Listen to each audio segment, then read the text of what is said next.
ಹೇ hi guys, ನಾನು ಹೇಳ್ದಾಗೆ snow drop ಸೀರೀಸ್ನ start ಮಾಡ್ತಾಯಿದ್ದೀನಿ. ಸೊ ಬನ್ನಿ ವಿಡಿಯೋದೊಳಗಡೆ ಹೋಗೋಣ. ಓಪನಿಂಗ್ ಪಾರ್ಟಲ್ಲೇ 1885ನೇ ವರ್ಷದ ಓಜೋ ಅನ್ನೋ ದೊಡ್ಡ ಯೂನಿವರ್ಸಿಟಿ ಹುಡುಗಿರ್ದು ಹಾಸ್ಟೆಲಲ್ಲಿ ಇರೋ ಹುಡುಗಿರೆಲ್ಲ ತುಂಬ ಬರ ರೆಡಿ ಆಗ್ತಾ ಇದ್ದಾರೆ. ಆವಾಗ ಆಫೀಸ್ ರೂಮಿಂದ ರೂಮ್ ನಂಬರ್ 207 ಅಂತ ಅನೌನ್ಸ್ ಮಾಡೋಕ್ಕೂ ಅಲ್ಲಿರೋ ಒಂದು ಗುಂಗುರು ಕೂದಲು ಹುಡುಗಿ ನನಗೆ ಕಾಲ್ ಬಂದಿದೆ ಅಂತ ತಿಳ್ಕೊಂಡು ಆಸೆಯಿಂದ ಹೋಗ್ತಾಳೆ. ಬಟ್ ರೂಮ್ ನಂಬರ್ 207ಅಲ್ಲಿರೋ ಯುಂಗ್ಜೋಗೆ ಕಾಲ್ ಬಂದಿದೆ ಅಂದಿದೆ ಆ ಹುಡುಗಿ ತುಂಬ ಡಲ್ ಆಗ್ತಾಳೆ. ಆ ಯುಂಗ್ಜೋ ಬೇರೆ ಯಾರೂ ಅಲ್ಲ, ನಮ್ಮ ಹೀರೋಯಿನಿ ಜೀಸುನೇ. ಏನು ಇದು, ನಮಗೆ ಯಾರೋ ಕಾಲ್ ಮಾಡಿದ್ದಾರೆ ಅಂತ ಯುಂಗ್ಜೂನ್ ಅಲ್ಲಿಂದ ಓಡಿ ಬರ್ತಾ ಇದ್ದಾಳೆ. ಈವನ್ ಈ ಹಾಸ್ಟೆಲಲ್ಲಿ ನೋಡಿದರೆ ಕಾಲ್ ಬಂದು 30 ಸೆಕೆಂಡ್ ಒಳಗಡೆ ಬಂದರೆ ಮಾತ್ರ ಆ ಕಾಲ್ನ ಹುಡುಗಿರ ಹತ್ರ ಕೊಡ್ತಾರೆ, ಇಲ್ಲ ಅಂದರೆ ಕಟ್ ಮಾಡ್ತಾರೆ. ಯುಂಗ್ಜೂ ಹೆಂಗಾದರೂ ಕಾಲ್ ಅಟೆಂಡ್ ಮಾಡಬೇಕು ಅಂತ ಸ್ಪೀಡಾಗಿ ಓಡೋಕ್ಕೆ ಸ್ಟಾರ್ಟ್ ಮಾಡ್ತಾಳೆ. ಬಟ್ ಟೈಮ್ ಮುಗಿಯುತ್ತೆ. ಆ ಇನ್ಚಾರ್ಜಲ್ಲಿರೋ ಹುಡುಗಿ ಕಾಲ್ನ ಕೊಡೋದಿಲ್ಲ ಅಂತಾಳೆ. ಪಾಪ ನಮ್ಮ ಯುಂಗ್ಜು ತುಂಬ ಅಪ್ಸೆಟ್ ಆಗ್ತಾರೆ. ಹಾಗೆ ಮತ್ತೆ ಕಾಲ್ ಬರೋಕ್ಕೂ ನನಗೆ ಬಂದಿದೆ ಅಂತ ಹೇಳಿ ಅಂತ ಯುಂಗ್ಜು ಕೇಳೋಕ್ಕೂ ಇಲ್ಲ, ಅದು ರೂಮ್ ನಂಬರ್ 205 ಇರೋ ಹುಡುಗಿಗೆ ಬಂದಿದೆ ಅಂತ ಹೇಳ್ತಾಳೆ. ಯುಂಗ್ಜುಗೆ ಬಂದಿರೋ ಕಾಲ್ನ ಕಟ್ ಮಾಡಿದೆ ಈಗ ಯುಂಗ್ಜುಗೆ ಕೊಡ್ತಾಳೆ. ಯಾಕಂದರೆ ಈ ಹುಡುಗಿಗೆ ಯುಂಗ್ಜೋ ಅಂದರೆ ತುಂಬ ಇಷ್ಟ. ಕಟ್ ಮಾಡಿದರೆ ಯುಂಗ್ಜೋ ಹತ್ರ ಅವ್ರ ರೂಮ್ಮೇಟ್, ಹೇ ಯಾರೋ ನಿನಗೆ ಕಾಲ್ ಮಾಡಿದ್ದು, ನಾವು ಅವತ್ತು ಇಂಜಿನಿಯರಿಂಗ್ ಕಾಲೇಜಲ್ಲಿ ನೋಡಿದ್ವಿ ಅಲ್ವಾ ಆ ಹ್ಯಾಂಡ್ಸಮ್ ಆಗಿರೋ ಹುಡುಗನ, ನನಗೆ ಯಾಕೆ ಕಾಲ್ ಮಾಡಿದ್ರೆ ಅಷ್ಟೇ, ಮಾಮೂಲಿ ನಮ್ಮ ಅಜ್ಜಿನೇ ಕಾಲ್ ಮಾಡಿದ್ದು, ಯಾವಾಗ ಊರಿಗೆ ಬರ್ತೀಯ ಅಂತ ಕೇಳಿದ್ರು ಅಂತ ಇಬ್ಬರು ಸಖತ್ ನಗ್ತಾ ಇದ್ದಾರೆ. ಆ ಹುಡುಗಿ ನೋಡಿದ್ರೆ ಆ ಗುಂಗುರು ಕೂದಲೋಳು ಅವಳಿಗೆ ಕಾಲ್ ಬಂದಿರೋದು ಅಂತ ಎಕ್ಸೈಟ್ಮೆಂಟಲ್ಲಿ ಹೋದರು. ಆದರೆ ನಿನಗೆ ಬಂದಿದೆ, ಫುಲ್ ಸ್ಯಾಡ್ ಆದ್ಲು ಅಂತ ಚುಡಾಯಿಸ್ತಾ ಇರೋದು ಆ ಹುಡುಗಿಗೆ ಕೇಳಿಸುತ್ತೆ. ಅದರಿಂದ ಒಂಥರ ಗುರಾಯಿಸೋಕ್ಕೂ ಯುಂಗ್ಜು ಹಾಗೆ ಸಂಭಾಳಿಸಿ ಕೂತ್ಕೊಂಡು ಊಟ ಮಾಡೋಕ್ಕೆ ಸ್ಟಾರ್ಟ್ ಮಾಡ್ತಾಳೆ. ಆ ಗುಂಗುರು ಕೂದಲು ಹುಡುಗಿ ಹಾಸ್ಟೆಲಲ್ಲಿ ಟೋಟಲಾಗಿ 360 ಸ್ಟೂಡೆಂಟ್ ಇದ್ದೀವಿ, ಆದರೆ ಎರಡು ಫೋನ್ ಇದೆ, ತುಂಬ ಕಷ್ಟ ಆಗ್ತಾಯಿದೆ ಮನೆಗೆ ಮಾತಾಡೋಕ್ಕೂ ಅಂತ ಹೇಳುವಾಗ, ಪರವಾಗಿಲ್ಲ ಬಿಡಿ ಆವಾಗಾದರೂ ನಾವು ಎಲ್ಲ ಚೆನ್ನಾಗಿ ಕಲ್ತ್ಕೊಳ್ಳೋಣ ಅಂತ ಯುಂಗ್ಜು ಹೇಳೋಕ್ಕೂ, ಹಾಂ ನೀನೇ ಆ ಥರ ಹೇಳಬೇಕು, ಅವತ್ತು ಕಾಲ್ ಬಂದಿದೆ ಮಾತಾಡೋಕ್ಕೆ ಬೇಗ ಹೋದರೆ ಇನ್ಚಾರ್ಜ್ ಅಲ್ಲಿರೋ ಹುಡುಗಿ ನನ್ನ ಕಣ್ಣು ಮುಂದೆನೇ ಆ ಕಾಲ್ನ ಕಟ್ ಮಾಡಿದ್ಲು ಅಂತ ಆ ಹುಡುಗಿ ಹೇಳೋಕ್ಕೂ ಗುಂಗುರು ಕೂದಲೋಳು ಸಖತ್ ಗಾಂಡಾಗಿ, ಆ ಕೆಲಸ ಏನಾದರೂ ನನ್ನ ಕಣ್ಣು ಮುಂದೆ ಮಾಡಿದರೆ ಅಲ್ಲೇ ಅವಳು ಕುತ್ತಿಗೆನ ತಿರುಗಿಸ್ತಾ ಇದ್ದೆ ಅಂದಾಗ, ಅಯ್ಯೋ ಅವತ್ತು ಬಂದಿದ್ದೆ ಆ ಕಾಲೇ ನಿಂದೆ, ನೀನು ರೂಮಲ್ಲಿ ಇಲ್ಲ ಅಂತ ನಾನು ಅಟೆಂಡ್ ಮಾಡೋಕ್ಕೆ ಹೋದೆ ಅಂತ ಆ ಹುಡುಗಿ ಹೇಳೋಕ್ಕೂ, ಎಷ್ಟು ಧೈರ್ಯ ಇದ್ದರೆ ಆ ಮನೆಯಲ್ಲಿ ನನಗೆ ಬಂದಿರೋ ಕಾಲನ್ನ ಕಟ್ ಮಾಡಿದಾಳ ಅಂತ ಇವಳನ್ನ ಜೆ ಅಂತೀನಿ. ಜೆ ಬೈತಾಳೆ. ಅವಳಿಗೆ ನೇಮ್ ಇದೆ, ಅವಳಿಗೆ ಮನೆ ಹಾಳಿ ಅಂತೆಲ್ಲ ಬೈಬೇಡ ಅಂತ ಇನ್ನೊಂದು ಹುಡುಗಿ ಹೇಳೋಕ್ಕೂ ಬೇಕು ಅಂತಲೇ ಆ ಹುಡುಗಿ ಗಾಂಡೇರಿಸೋದಕ್ಕೆ ಜೆ ಆಫೀಸ್ ರೂಮಲ್ಲಿ ಇನ್ಚಾರ್ಜ್ ಆಗಿರೋ ಹುಡುಗಿ ಒಂದು ಲೂಸು ಅಸಹ್ಯ ಅಂತೆಲ್ಲ ಬೈತಾ ಇರೋದ್ರಿಂದ, ಇಲ್ಲಿ ನೋಡು ಆ ಹುಡುಗಿ ನೇಮ್ನ ಮೀನಿಂಗೇ ಸುವಾಸನೆ ಗೊತ್ತಾಯ್ತಾ ಜೆ ಅಂತ ಸೋಡಾ ಹೇಳುವಾಗ ಆ ಯುಂಗ್ಜು ಮತ್ತು ಆ ಹುಡುಗಿ ಶಾಕ್ ಆಗ್ತಾರೆ. ಯಾಕೆ ಅಂದರೆ ಜೆ ಅನ್ನೋಳು ರೀಸೆಂಟಾಗಿ ನೇಮ್ನ ಚೇಂಜ್ ಮಾಡಿರ್ತಾಳೆ, ಹಳೆ ನೇಮ್ ಹೇಳಿ ಕರೆದಿದೆ ಸಖತ್ ಟೆನ್ಷನಾಗಿ ಕೂಗ್ತಾ ಇದ್ದಾಳೆ. ಅದರಿಂದ ಅಲ್ಲಿರೋ ಎಲ್ಲ ಹುಡುಗಿರು ಶಾಕ್ ಆಗ್ತಾರೆ. ಸಾಲದ ಕೋಪದಲ್ಲಿ ಸೋಡಾ ಓದ್ತಿದ್ದ ಬುಕ್ನ ಇಸ್ಕೊಂಡು ಜೆ ಎಸಿತಾಳೆ. ಅಷ್ಟರಲ್ಲಿ ಸೋಡಾ ಸೋಷಿಯಲಿಸಮ್ ಬುಕ್ನ ಓದ್ತಾ ಇದ್ದಾಳೆ ಅಂತ ಇವರಿಗೆ ಗೊತ್ತಾಗುತ್ತೆ. ಯಾಕೆ ಅಂದರೆ ಆ ಟೈಮ್ ಪೀರಿಯಡಲ್ಲಿ ಸೌತ್ ಕೊರಿಯಾದಲ್ಲಿ ಈ ಥರ ಬುಕ್ನ ಓದೋದು ತುಂಬ ದೊಡ್ಡ ತಪ್ಪು. ಅದರಿಂದ ಆ ಹುಡುಗಿ ಕಾಮಿಕ್ ಬುಕ್ಕಲ್ಲಿ ಹಿಡ್ಕೊಂಡು ಇದನ್ನು ಓದ್ತಾ ಇತ್ತು. ಈಗ ಅವರು ಆ ಸೋಡಾ ಸಿಗಾಕೊಂಡ್ರೆ ದೊಡ್ಡ ಪ್ರಾಬ್ಲಮ್ ಆಗುತ್ತೆ ಅಂತ ಆ ಹಾಸ್ಟೆಲ್ಗೆ ಲೀಡರ್ ಥರ ಒಂದು ಹುಡುಗಿ ಇದ್ದಾಳೆ. ಅವಳು ಬಂದು ನೋಡೋದ್ರಲ್ಲಿ ಪಟ್ ಅಂತ ಯುಂಗ್ಜು ಬುಕ್ನ ತೆಗೆದು, ಇದು ನೋಡೋಕ್ಕೆ ಕಾಮಿಕ್ ಬುಕ್ ಥರನೇ ಇಲ್ಲ, ಏನೋ ರೊಮ್ಯಾಂಟಿಕ್ ಬುಕ್ ಥರ ಇದೆ ಅಂತ ನಗ್ತಿರೋದ್ರಿಂದ ಆ ಲೀಡರ್ ಹುಡುಗಿ ಇವ್ರನ್ನ ಕಂಡ್ಕೊಳ್ದೆ ಬಿಡ್ತಾಳೆ. ಈವನ್ ಯುಂಗ್ಜುನು ಸೋಡಾನ ಕಾಪಾಡ್ತಾಳೆ. ಕಟ್ ಮಾಡಿದರೆ ಒಂದು ದೊಡ್ಡ ಶ್ರೀಮಂತ ರಾಜಕಾರಣಿ ತನ್ನ ಪಕ್ಷದಲ್ಲಿ ತನಗೆ ಪೈಪೋಟಿ ಆಗಿರೋ ಇನ್ನೊಂದು ರಾಜಕಾರಣಿನ ವಾಚ್ ಮಾಡೋಕ್ಕೆ ಯಾರ ಹತ್ರನೋ ತುಂಬ ಕೋಪದಲ್ಲಿ ಫೋನಲ್ಲಿ ಮಾತಾಡ್ತಾ ಇರುವಾಗ, ಇವರು ಕೀಪ ಆರ್ ಅಥವಾ ಪಾರ್ಟ್ನರ್ ಅಂತ ಗೊತ್ತಿಲ್ಲ, ಆ ಲೇಡಿ ಬಂದು, ನೀವೇನು ಇವನ ಬಗ್ಗೆ ಮಾತಾಡ್ತಾ ಇದ್ದೀರಾ? ಅವ್ರು ರೀಸೆಂಟಾಗಿ ಯಾವುದೇ ಪಕ್ಷದ ಮೀಟಿಂಗ್ಗೆ ಬಂದಿಲ್ಲ ಅನ್ನುವಾಗ ಅವ್ರಿಗೆ ಹೆಂಗೆ ಆ ಪದವಿ ಕೊಡ್ತಾರೆ? ಸೊ ನೀವು ಸುಮ್ಮನೆ ಟೆನ್ಷನ್ ಆಗಬೇಡಿ ಅಂತ ಆ ರಾಜಕಾರಣಿನ ರಿಲ್ಯಾಕ್ಸ್ ಆಗಿ ಇರೋಕ್ಕೆ ಹೇಳ್ತಾ ಇದ್ದಾಳೆ. ಇವನ ನೇಮ್ ಏನು ಅಂದರೆ ನಾಮ್ಟಿಯಲ್, ಎದುರು ಪಕ್ಷದ ಸೆಕ್ರೆಟ್ರಿ ಆಗಿದ್ದಾನೆ. ಇಷ್ಟೊತ್ತು ನಮಗೆ ನಾಮ್ಟಿಯಲ್ ಮಾತಾಡಿದ್ದು ಇನ್ನೊಂದು ರಾಜಕಾರಣಿನ ತೋರಿಸ್ತಾರೆ. ಅವ್ರ ನೇಮು ಯುಂಗ್ ಜಂಗ್ ಸಕ್. ಇವರು ಈ ಪಕ್ಷದ ಡೈರೆಕ್ಟರ್ ಥರ. ಸೊ ಯಾರು ನೆಕ್ಸ್ಟ್ ಈ ಪಕ್ಷದ ಹೆಡ್ ಆಗ್ತಾರೆ ಅನ್ನೋದೇ ಕಾಂಪಿಟೇಷನ್. ಡೈರೆಕ್ಟರ್ ಆದ ಯಂಗ್ ಜಂಗ್ ಸುಕ್ಗೆ ಸೆಕ್ರೆಟರಿ ಆದ ನಾಮ್ಟಿಯಲ್ ನಡುವೆ ಹೋಗ್ತಾ ಇದೆ. ಮುಖ್ಯವಾಗಿ ಯಂಗ್ ಜಂಗ್ ಸಕ್ನ ವೈಫ್ ನೋಡಿದ್ರೆ, ನಾಮ್ಟಿಯಲ್ ನಿಮಗಿಂತ 4 ವರ್ಷ ಚಿಕ್ಕವನು, ನೀವು ಯಾವಾಗಿದ್ದರೂ ಅವನ ಮುಂದೆ ತಲೆ ಬಗ್ಗಿಸ್ಬಾರ್ದು, ಎಷ್ಟೇ ಕಾಂಪಿಟೇಷನ್ ಬಂದರೂ ನೀವೇ ಇದರಲ್ಲಿ ವಿನ್ ಆಗಬೇಕು ಅಂತ ಆ ಮೀಟಿಂಗ್ಗೆ ಕಳಿಸಿರ್ತಾರೆ. ಪಾಪ ಈ ವ್ಯಕ್ತಿಗೆ ವೈಫ್ ಅಂದರೆ ಭಯ ಅನಿಸುತ್ತೆ. ದೆನ್ ಮೀಟ್ ಆಗೋ ಜಾಗದಲ್ಲಿ ಹೋದರೆ ಪಾರ್ಕ್ ಅನ್ನೋರು ಒಬ್ಬರು ಇದ್ದಾರೆ. ಅವ್ರು ನಮ್ಮ ಯಂಗ್ ಜಂಗ್ ಸಕ್ಗೂ ನಾಮ್ಟಿಯಲ್ಗೂ ಸೀನಿಯರ್. ಅವರು ಇಲ್ಲಿ ಬಂದು ಕೂತ್ಕೊಳ್ಳಿ ಅಂತ ಯಂಗ್ ಜಂಗ್ ಸಕ್ಗೆ ಕರೆಯೋಕ್ಕೂ, ಆದರೆ ಇವರು ನಾನು ಇಲ್ಲೇ ಕೂತ್ಕೊತೀನಿ ಅಂತ ಆಪೋಸಿಟ್ ಜಾಗದಲ್ಲಿ ಕೂತ್ಕೊಳ್ಳೋದ್ರಿಂದ ಪಾರ್ಕ್ಗೆ ಒಂಥರ ಆಗುತ್ತೆ. ಸ್ವಲ್ಪ ಟೈಮ್ ಬಿಟ್ಟು ಬರೋ ನಾಮ್ಟಿಯಲ್ನ ನನಗಿಂತ ಮುಂಚೆ ಯಂಗ್ ಜಂಗ್ ಸಕ್ ಬಂದಿದ್ದಾರೆ ಅಂತ ಅವರನ್ನೇ ಗುರು ಅಂತ ನೋಡ್ತಿರುವಾಗ ಆಗ ಕಂಟ್ರಿ ಪ್ರೆಸಿಡೆಂಟ್ ಬರ್ತಾರೆ. ಮೀಟಿಂಗ್ ಸ್ಟಾರ್ಟ್ ಆಗುತ್ತೆ. ಈ ಮೀಟಿಂಗ್ ಏನಕ್ಕಂದರೆ ಇವತ್ತು ಈ ಪಕ್ಷದ 30th ಆ್ಯನಿವರ್ಸರಿ. ನಾಮ್ಟಿಯಲ್ಲಿಂದ ಎಲ್ರಿಗೂ ನಮ್ಮ ಪ್ರೆಸಿಡೆಂಟ್ಗೆ, ನಮ್ಮ ನಾಡಿಗೆ ವಿಶ್ವಾಸ ತೋರಿಸೋಣ ಅಂತ ಅಂದಾಗ ಎಲ್ಲರೂ ಟೇಬಲ್ ಮೇಲಿರೋ ಕತ್ತಿಯಿಂದ ಬೆರಳನ್ನ ಕಟ್ ಮಾಡಿಕೊಂಡು ಒಂದು ಚಿಕ್ಕ ಗ್ಲಾಸ್ಗೆ ಅಲ್ಲಿರೋ ನೀರಲ್ಲಿ ಅವ್ರ ಬ್ಲಡ್ನ ಮಿಕ್ಸ್ ಮಾಡ್ತಾ ಇದ್ದಾರೆ. ಬಟ್ ನಾಮ್ಟಿಯಲ್ ಮಾತ್ರ ದೊಡ್ಡ ಕತ್ತಿ ತೆಗೆದು ಕೈಯಲ್ಲಿ ದೊಡ್ಡ ಗಾಯ ಮಾಡಿಕೊಂಡು ಎಲ್ಲರೂ ಯೂಸ್ ಮಾಡೋದಕ್ಕಿಂತ ದೊಡ್ಡ ಗ್ಲಾಸಲ್ಲಿ ರಕ್ತನ ಬಿಡ್ತಾನೆ. ಇದರಿಂದ ಪ್ರೆಸಿಡೆಂಟ್ ಸಖತ್ ಇಂಪ್ರೆಸ್ ಆಗ್ತಾರೆ.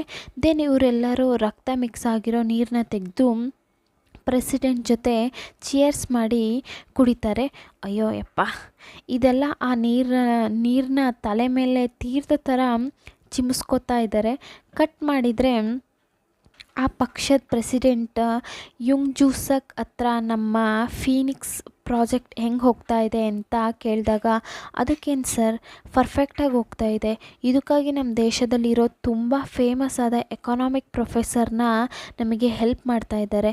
ಇದು ಹಿಟ್ ಆಗೋಕ್ಕೆ ತುಂಬಾ ಪಾಸಿಟಿವ್ಸ್ ಇದೆ ಅಂದಾಗ, ಏನು ಪಾಸಿಟಿವ್ಸ್ ಇದೆಯಾ ಅಂತ ಸಖತ್ ಕೂಗ್ತಾ ಇದ್ದಾರೆ. ಯಾಕೆಂದರೆ ಈ ಲೀಡರ್ಗೆ ಆಪ್ಷನ್ನ ಇಟ್ಟು ಯಾವ ಕೆಲಸನೂ ಮಾಡಬಾರ್ದು, ಏನೇ ಇದ್ದರೂ ಸಕ್ಸಸ್ಫುಲ್ಲಾಗಿ ಕಂಪ್ಲೀಟ್ ಮಾಡಬೇಕು ಅನ್ನೋದೇ ಇದನ್ನ ಅರ್ಥ ಮಾಡ್ಕೊಳ್ಳೋ ನಾಮ್ಟಿಯಲ್, ಸರ್ ನೀವು ಸುಮ್ಮನೆ ಕೋಪ ಮಾಡ್ಕೊಳ್ಳೋದು ಬೇಡ, ಖಂಡಿತ ನಾವು ಈ ಪ್ರಾಜೆಕ್ಟ್ನ ಸಕ್ಸಸ್ಫುಲ್ಲಾಗಿ ಮುಗಿಸಿ ಆಪೋಸಿಟ್ ಟೀಮ್ಗೆ ನಾವು ಯಾರು ಅಂತ ತೋರಿಸೋಣ ಅಂತ ಮಾತಾಡೋದ್ರಿಂದ ಈ ಪ್ರೆಸಿಡೆಂಟ್ಗೆ ಸಖತ್ ಇಂಪ್ರೆಸ್ ಆಗಿ, ಸಬಾಷ್ ನಾಮ್ಟಿಯಲ್, ಯಂಗ್ ಜಂಗ್ ಸಕ್, ನೀನು ನಾಮ್ಟಿಯಲ್ ಹತ್ರ ಕಲಿಯೋದು ತುಂಬ ಇದೆ.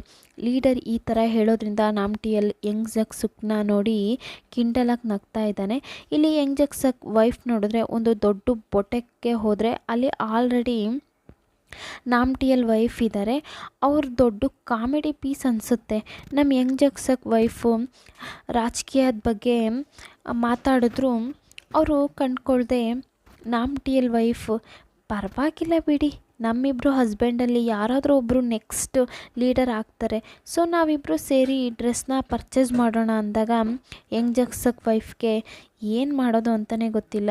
ಇವರು ನೋಡಿದ್ರೆ ಅಮ್ಮಾಂಜಿ ಥರ ಇದ್ದಾರೆ, ಆದರೆ ನಾಮ್ಟಿಯಲ್ ವೈಫು ಸಖತ್ ಕೇಳಿ. ಆದರೆ ನಾಮ್ಟಿಯಲ್ ಬೇರೆ ಹುಡುಗಿ ಜೊತೆ ಕನೆಕ್ಷನಲ್ಲಿದ್ದಾರೆ ಅನ್ನೋದು ಗೊತ್ತಿಲ್ವೋ ಇನ್ನೂ ಗೊತ್ತಿಲ್ಲ. ಇದರಲ್ಲಿ ಸರಿಯಾಗಿ ಅವರು ಏನೂ ಹೇಳಿಲ್ಲ. ಆ್ಯಕ್ಚುಲಾಗಿ ಇನ್ನೂ ಸ್ವಲ್ಪ ದಿನದಲ್ಲಿ ನಮಗೆ ಬರ್ಡೇ ಬರುತ್ತೆ. ಅದಕ್ಕೆ ಈ ಶಾಪಿಂಗ್ ಮಿಸಸ್ ಯೂನ್ ನೋಡಿದ್ರೆ ಸ್ಟ್ರೈಟ್ ಫಾರ್ವರ್ಡ್, ಏನೇ ಇದ್ದರೂ ಡೈರೆಕ್ಟಾಗಿ ಮಾತಾಡ್ತಾರೆ. ಆದರೆ ಮಿಸಸ್ ನಾಮ್ ನೋಡಿದ್ರೆ ಚುಚ್ಚಿ ಮಾತಾಡ್ತಾರೆ ಅಲ್ವಾ, ಆ ಥರ ಕ್ಯಾರೆಕ್ಟರ್. ಮಿಸಸ್ ಯೂನ್ ತುಂಬ ನಾರ್ಮಲಾಗಿ ಮಾತಾಡ್ತಾ ಇರುವಾಗ ಮಿಸಸ್ ನಾಮ್ ಇಬ್ಬರು ಹಸ್ಬೆಂಡ್ ನಡುವೆ ಕಾಂಪಿಟೇಷನ್ ಹೋಗ್ತಾ ಇದೆ ಅಲ್ವಾ, ಆ ವಿಷಯನ ಹೇಳಿ ಮಾತಾಡ್ತಾರೆ.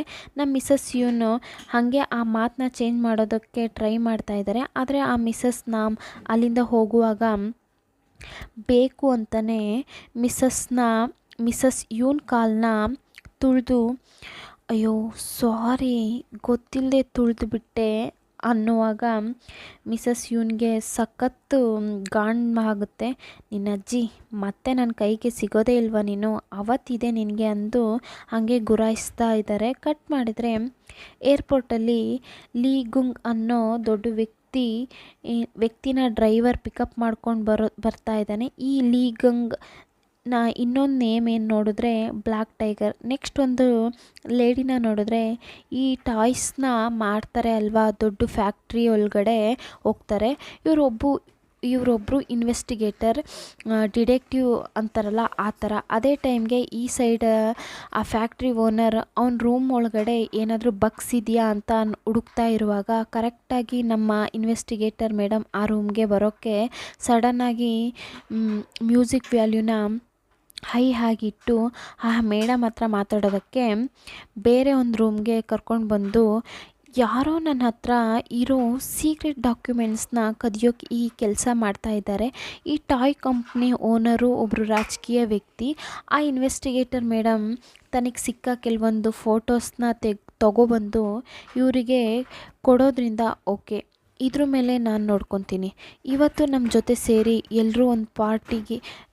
ಎಲ್ಲರೂ ಸೇರಿ ಒಂದು ಪಾರ್ಟಿ ಮಾಡ್ತಿದ್ದೀವಿ, ನೀನು ಬರ್ತೀಯಾ ಅಂದಾಗ ಆ ಮೇಡಮ್ ಏನೂ ಕಂಡ್ಕೊಳ್ದೆ ಹೋಗ್ತಾರೆ. ಹೇ, ನಮ್ಮ ಜೊತೆ ಓದಿದ್ದ ಬ್ಲ್ಯಾಕ್ ಟೈಗರ್ ಕೂಡ ಬರ್ತಾ ಇದ್ದಾನೆ, ನೀನು ಅವನನ್ನು ನೋಡಿ ತುಂಬ ದಿನ ಆಗಿದೆ ಅಂದಲ್ಲ, ನೀನು ಆ ಪಾರ್ಟಿಗೆ ಬಂದರೆ ಖಂಡಿತ ಅವನನ್ನು ಮೀಟ್ ಮಾಡೋಕ್ಕೆ ಚಾನ್ಸಸ್ ಇದೆ ಅಂದಾಗ ಇನ್ವೆಸ್ಟಿಗೇಟರ್ ಥಿಂಕ್ ಮಾಡ್ತಾಳೆ, ಮೇ ಬಿ ಆ ಬ್ಲ್ಯಾಕ್ ಟೈಗರ್ನ ಈ ಇನ್ವೆಸ್ಟಿಗೇಟರ್ನ ಕ್ರಶ್ ಆಗಿರ್ತಾನೇನೋ.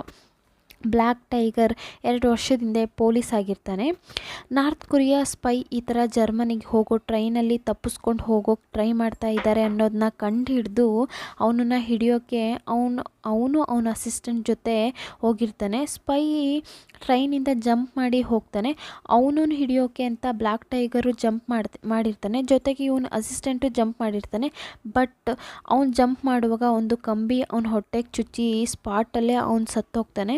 ಸೊ ಆ ಇನ್ಸಿಡೆಂಟಿಂದ ಹೊರಗಡೆ ಬರೋದಕ್ಕೆ ಬ್ಲ್ಯಾಕ್ ಟೈಗರ್ ಸ್ವಲ್ಪ ದಿನಕ್ಕೆ ಪೊಲೀಸ್ ಕೆಲಸನ ಬಿಟ್ಟು ಫಾರಿನ್ಗೆ ಹೋಗಿ ಮತ್ತೆ ಸೌತ್ ಕೊರಿಯಾಗೆ ಬಂದಿದ್ದಾರೆ.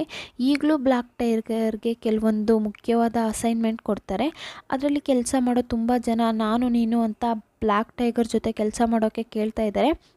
ಆ ಟೈಮ್ಗೆ ಬರೋ ಇನ್ವೆಸ್ಟಿಗೇಟರ್ ಇಂಪ್ರೆಸ್ ಮಾಡೋದಕ್ಕೆ ಅಂತ ಟಕ್ ಅಂತ ಗನ್ನ ತೆಗೆದು ಅಲ್ಲಿ ಅಪೋಸಿಟ್ಟಲ್ಲಿ ಇರುತ್ತಲ್ಲ ಗುರಿ ಅದಕ್ಕೆ ಕರೆಕ್ಟಾಗಿ ಪಾಯಿಂಟ್ನ ಶೂಟ್ ಮಾಡಿ, ಓಕೆ ನಾನಿವಾಗ ಬ್ಲ್ಯಾಕ್ ಟೈಗರ್ ಜೊತೆ ಕೆಲಸ ಮಾಡ್ಬೋದಾ ಅಂತ ಕೇಳುವಾಗ ಪಕ್ಕದಲ್ಲಿರೋ ಎಲ್ಲರೂ ಗಾಬರಿ ಆಗ್ತಾರೆ.